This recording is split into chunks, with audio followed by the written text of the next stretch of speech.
And welcome back to the cinema, guys. Welcome to our podcast, Cinemacast, right here on our YouTube channel and on Rumble, depending on which platform you're watching it on. Please hit that like and subscribe button down below if you guys are enjoying the content here.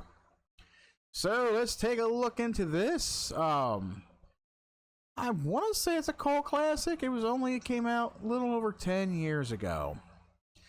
This is The Taking of Deborah Logan. And you probably heard of this title before, but you probably were like, I don't know about this movie. I don't know if I will like it. It doesn't look very appealing. I will say one aspect of this film that kind of had me on the edge or on the fence of wanting to watch it is the fact that this is from the producers of X-Men and Trick or Treat.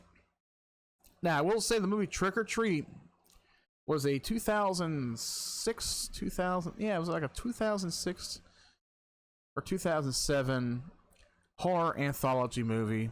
Brilliant horror anthology movie that was distributed by Warner Brothers back then. But the one thing that got me was X-Men.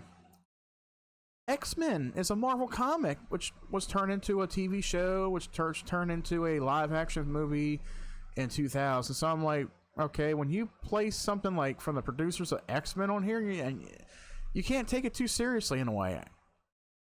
But it was produced by Bryan Singer and Jeff Rice. Bryan Singer was the director for X-Men and X2. This movie is actually directed by Adam Robitel. And he doesn't have too many movies under his belt, but they all pretty decently. This was his first film that he directed and wrote. Then he wrote Paranormal Activity, The Ghost Dimension, and then he directed the next three films following, which was Insidious, The Last Key, the movie Escape Room, and Escape Room Tournament of Champions, which are two other movies that I would recommend as well. I will try to get my review out there if you guys have not seen that. Now, he was also an actor. He had a role in certain films. He had a role in the movie X-Men as a guy online. I don't know what that is. He was in the movie 2001 Maniacs. He's in both of those. The Rules of Attraction, Chillerama. I heard of that movie, but I ain't watched that. He was also an actor in Escape Room, the same movie that he directed.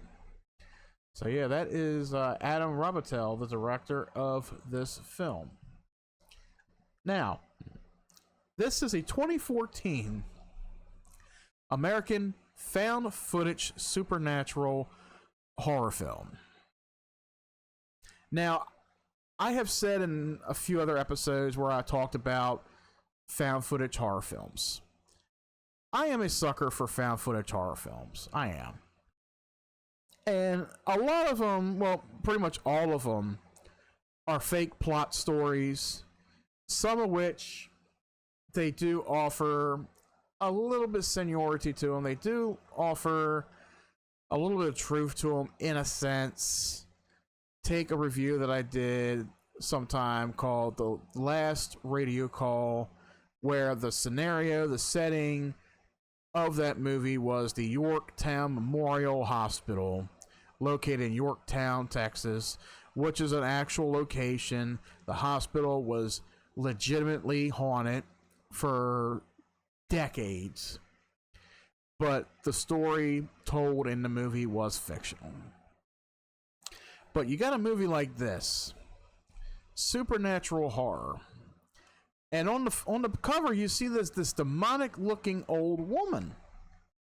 Now, she is the focus of this film, played by Jill Larson. And how old is Jill Larson now as of this? She's 77 years old. So she was 60. Let's see, this movie came out in 2014, right? Right now she's 77.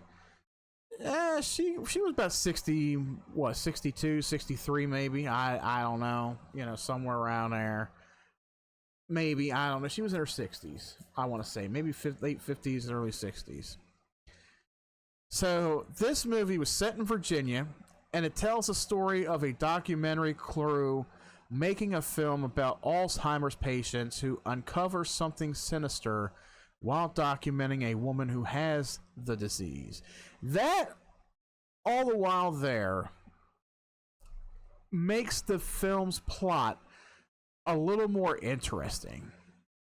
Because usually when you got found footage films, usually deals with paranormal activity or encounters, or deals with demonic entities or demonic activities, or somebody who's practicing witchcraft or Satanism or anything of that nature.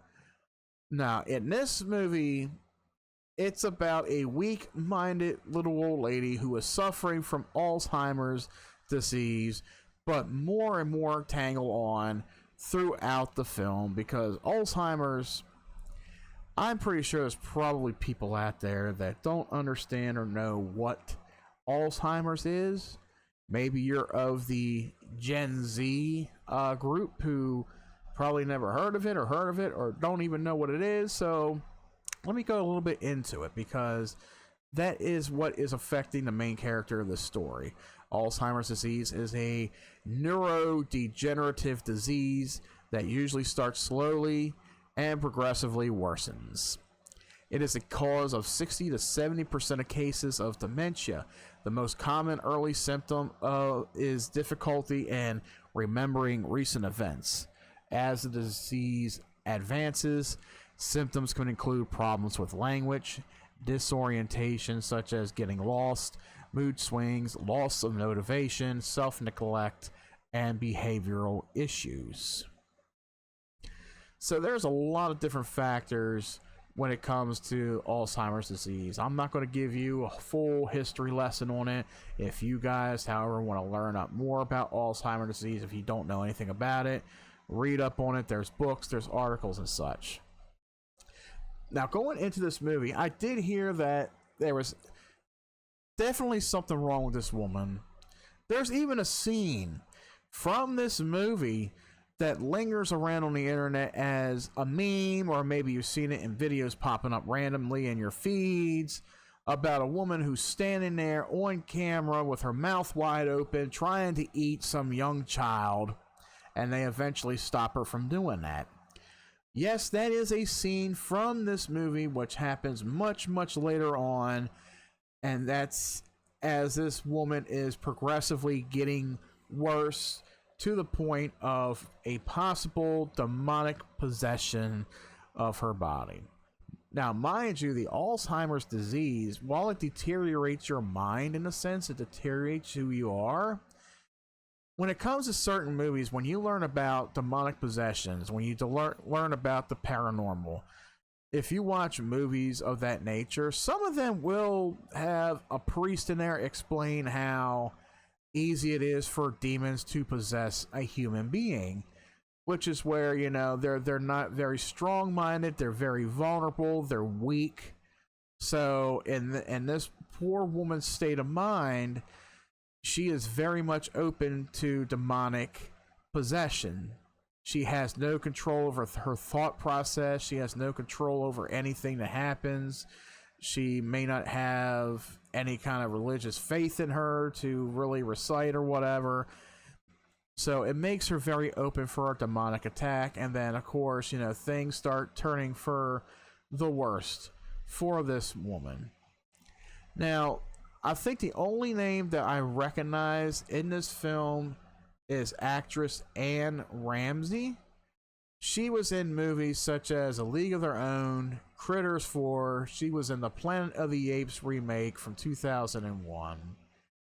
I'm trying to see. I don't see too many other films that I may recognize. She was also in a lot of different TV show episodes. You know, she had a lot of roles in shows like Dexter, The L Word, CSI, Dharma and Greg, and such. So I do recognize the name.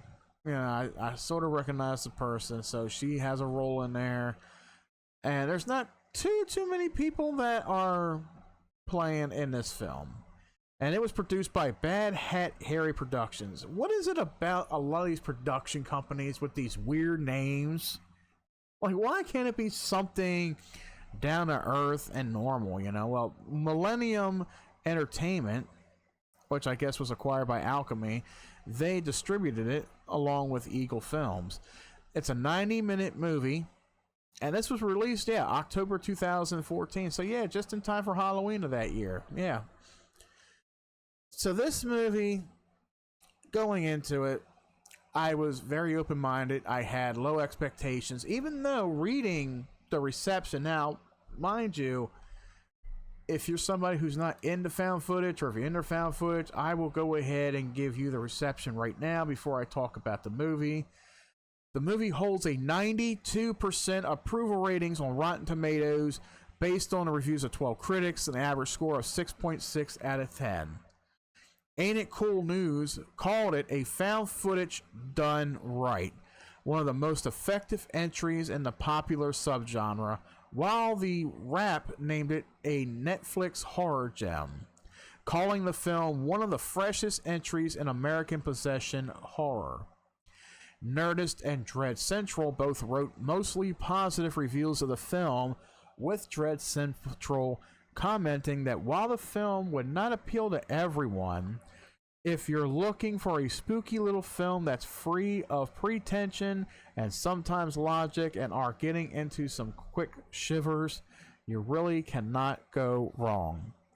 In contrast, Bloody Disgusting panned the film, stating that it was unduly derivative of other similarly themed works to be truly effective, and that other than a specific scene near the end, the film brings nothing new to the table. And that's sad that Bloody Disgusting would say that about the movie, and others are praising it. Other review places are praising it. And I will say, like, even after watching the movie, I will praise it as, yes, it is up there with one of the best found footage movies that I have seen, and I'm glad that I went into finally watching this movie after 10 plus years of not seeing it and not knowing too much about it, because I was just worried that this movie was going to be a letdown. I was worried that this film was probably just going to be one of those that's like said to be a horror film but not a horror film. But let me tell you, like, watching this film, like, I went into it and just every scene would get you. Just about every scene would get you with this woman, because you never know. You know, Alzheimer's disease. You know, somebody who doesn't know what they're doing or what they're capable of doing because they have no control. They don't know what they're doing. So I'm going to go ahead and go over the plot with you guys real quick. If you have not seen this movie, like I always say, stop the review now. Go back, watch this movie, and then come back for my rest of my review. So then you got students, Mia Ho, Gavin, and Lewis, which are a team of students who want to create a documentary about Deborah Logan, an elderly woman with Alzheimer's disease living with her daughter Sarah.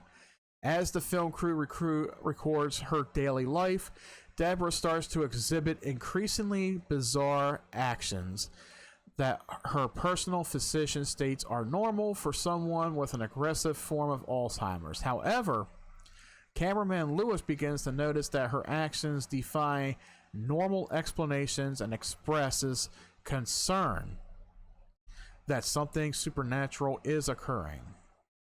Things do grow more intense after Lewis and Gavin record audio of Deborah speaking in French, talking about sacrifices and snakes.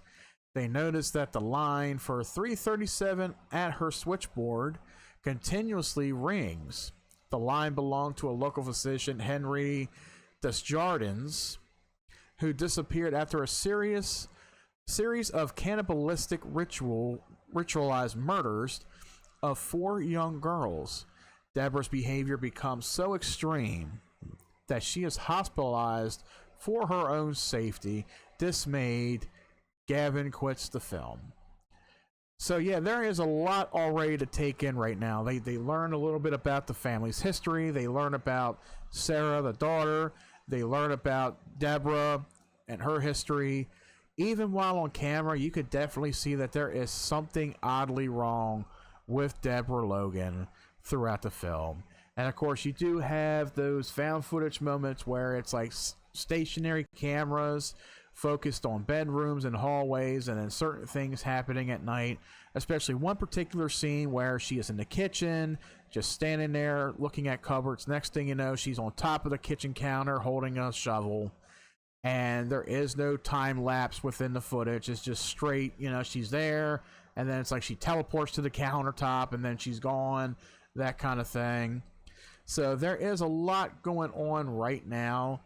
And you got physicians that are saying, oh, she's just, this is just the aggressive stages of her Alzheimer's. It's only going to pan worse. But, like as it's stated, there are more and more things that are starting to happen. It's starting to get worse and worse. It's going down the road where everybody's starting to feel, okay, so there is definitely something spiritual going on here. Something demonic is going on here with this poor woman, especially after learning that she was, involved with some guy, as I mentioned, his name was Henry, who disappeared after a series of cannibalistic ritualized murders of 4 young women. So of course something like that is definitely going to happen. You learn along the lines of like, okay, is this the thing that is involved with how she is? Is this who is possessing her? We don't know. And then, of course, one of the film crew ends up leaving because everything begins to be a little too much for them. The others discovered that Desjardins was supposedly trying to recreate an ancient Monacan ritual that would make him immortal, but require the deaths of 5 girls that recently had their first period. Ugh. I don't think I remember seeing that part of the film or hearing that, but that is definitely an interesting take on a ritualized event for murder, especially if it's, oh, we need 5 girls that recently had their first period. Okay, yeah, that is definitely something new. So I'm just now learning that. I watched this movie, so it's like, I'm sure if I watch it a second time, I will notice things for a first time watch. It typically happens. It usually typically happens in movies. When you watch them, there's usually something that you miss, and then you go back the second time, and you're like, I don't remember that. I've done that many a times. I've done that many times for many movies that I've watched where I would go back and there would be a scene that I don't remember, I don't recall, and it's almost like I'm rewatching the thing for the first time all over again. But of course, like, I'm not gonna try not to go into too much of the ending, but let's just say it ends up in a hospital, and with Deborah's state of mind the way she is, she takes a liking to this young girl who had cancer, and she takes her somewhere, I guess to be the 5th sacrifice. But there's police involved now with the film crew. They finally find out where she goes. They follow her. They end up getting the girl back, and next thing you know, something ends up happening, and Deborah is fine and dandy. So there is something that they do that cleanses her body of this spirit that is possessing her. And then that is the end of that story. Now, as for the girl that she took a liking to, who had cancer in the hospital, turns out that months later, following the incident, this young girl has overcome her cancer and is celebrating her 10th birthday party. And then, of course, the ending, just the ending, I'm going to leave it at that, because there's something about the ending that you need to watch, and you're just like, oh God, yeah. It's not a strong ending, but it's a satisfying ending as to like, yeah, there is no happy ending anywhere when it comes to movies like this, especially a found footage horror movie. Found footage horror movies do not ever have happy endings. They never do. Something always happens, or something looks like it's getting ready to happen, or leaves it on a cliffhanger note.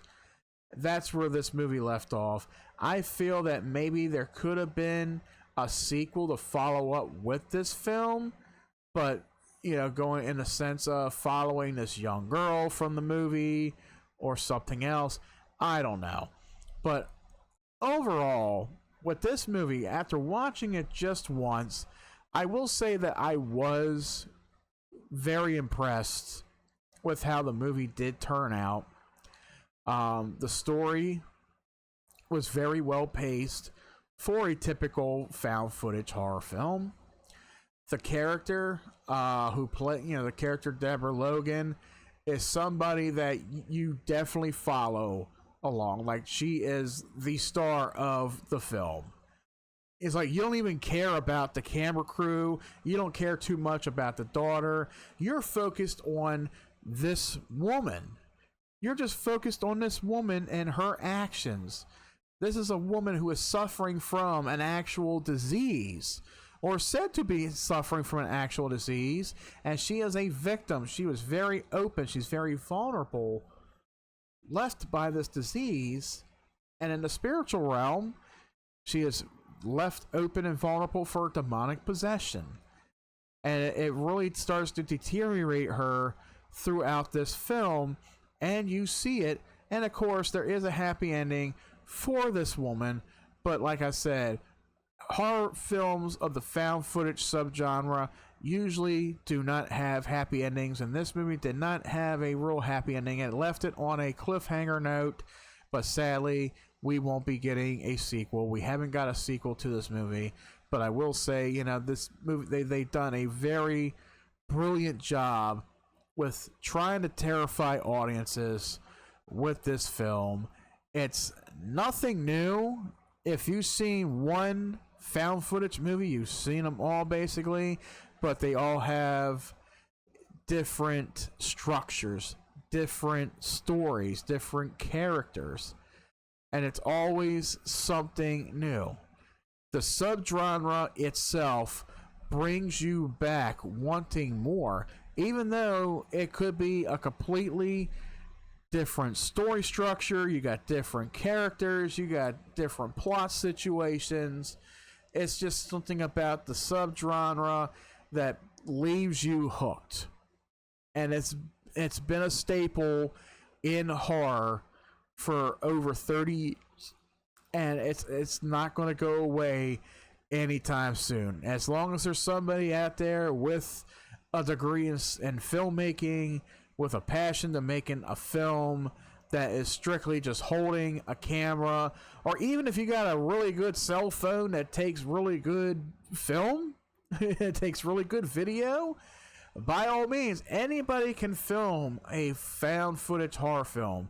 If you got the budget, if you got the people to work on it, if you got the time, if you got everything that you need, I think anybody can create a good found footage horror film.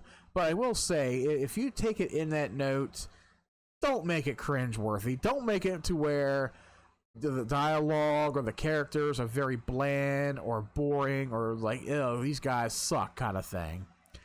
But I will say, this movie here is very far from any of that. And Rotten Tomatoes gave it a 92%. I say that is a fair score for a movie like this. Now, there may be an audience out there that may not appreciate a movie like this, that may not like it, or may have seen it and been like, it's alright.